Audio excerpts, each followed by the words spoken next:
रत्नागिरी जिल्ह्यामध्ये सध्या अलर्ट जरी देण्यात आला असला तरी जिल्ह्यात पावसाचा जोर ओसरलाय।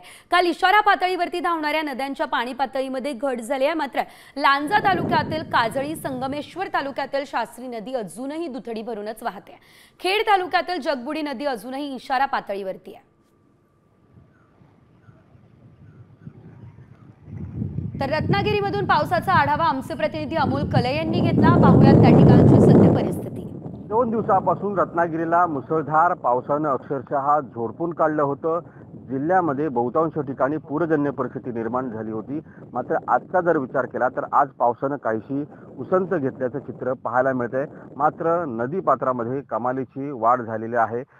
काल अक्षरशः कोसळधारा या रत्नागिरीमध्ये पाहायला मिळाल्या। त्यामुळे रत्नागिरी जिल्ह्यातल्या 3 नद्या ज्या आहेत त्या इशारा पातळीवरून वाहत होत्या।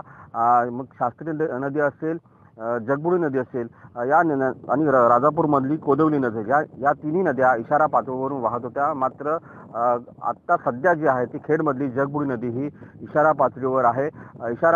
जगबुडी नदीची पाणी पातळी सध्या 5.30 मिलीमीटर इतकी आहे। पावसाचा अलर्ट हा मात्र अद्यापही कायम आहे। मुसळधार पाऊस पडेल असा इशारा जो आहे तो हवामान खात्याने दिलेला आहे। अमोल कले, साम टीव्ही, रत्नागिरी।